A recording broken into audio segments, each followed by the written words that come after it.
There is a cold, brutal, stark beauty to Iceland that is at the heart of what makes it so alluring, so powerful, so compelling, and such a dramatic experience. But it also brings with it a hint of fear, a hint of the unknown.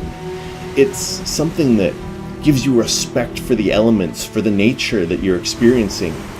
And it's something that that can make you miserable in the moments between the others, which take your breath away and leave you awed and humbled. Our journey through Iceland's southern fjords and out to the eastern fjords was one such trip. From the very first moment, before we'd even touched down in Iceland, we found our airplane buffeted by turbulence. Powerful winds played and picked up the airplane, tossing it to and fro before slamming us down on the ground out at the airport. It's something that gets the pulse racing, and I think, like any dramatic or memorable experience, from your first kiss to that first moment when you behold a new landscape that leaves you humbled and awed, it's something that makes your heart flutter, that gives you butterflies, that raises your pulse. And I think that's part of the allure of what makes Iceland Iceland. It is a place that is so dramatic, that is both calm and peaceful and serene, but then also so harsh and violent and turbulent.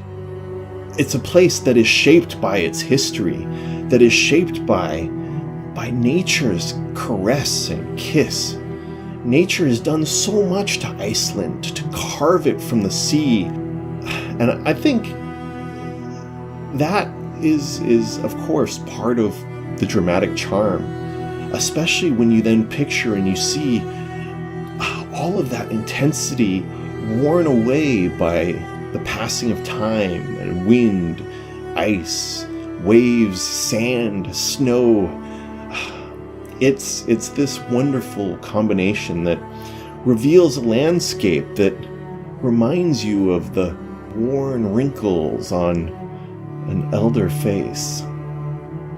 And I think perhaps that's part of the charm of Iceland. It makes us think of mythology and history. The very essence and spirit of the place is steeped in natural history as much as anything. I think for us, one of the other things that caught us by surprise was the spectacular beauty and autumnal colors that greeted us. Visiting towards the last half of September and cutting our way across to the far eastern fjords, we didn't know what was waiting for us. We hoped that we would still be met by verdant, lush green grasses and tundra. But in truth, what we expected were burned out beiges and the sight of grass that has been frost burned, that destroyed landscape that you so often associate with places like Iceland or Scotland or the Faroe Islands after winter has settled in. I think to our delight, we were greeted by something that we didn't know was even a possibility. An autumn landscape without the leaves of trees. It was perhaps even richer in many ways, because all of those reds and rusts and golden colors, the rich greens, and then others of purples, and just so much color and so many different plants, all blooming, all still with their colors on full display, were all there and all so fresh to see.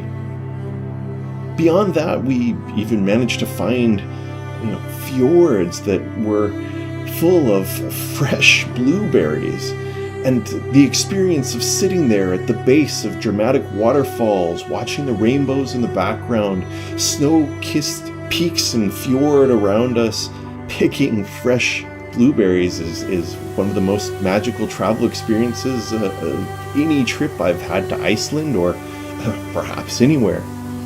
And I think that's the beauty of Iceland. It is this place, this dramatic, raw, crude, violent, and yet serene destination where you find yourself constantly exposed to and discovering something new every day with each new passing hour, passing minute. You know, I think I read somewhere someone saying that you could sit in a fjord for a year and you could never experience the same view, the same moment twice. And as you find yourself in the deserted fjords in the Far East or the South, and you find these special places, these small places, it's entirely possible, because as the light changes, as the weather changes from minute to minute, each new detail is revealed. You see everything through almost new eyes. And I think that is the beauty. That is what you must experience in a visit to Iceland. And it's something that photos and video just cannot do justice to. So I'm already dreaming of my return to Iceland, and I hope you find your way there soon.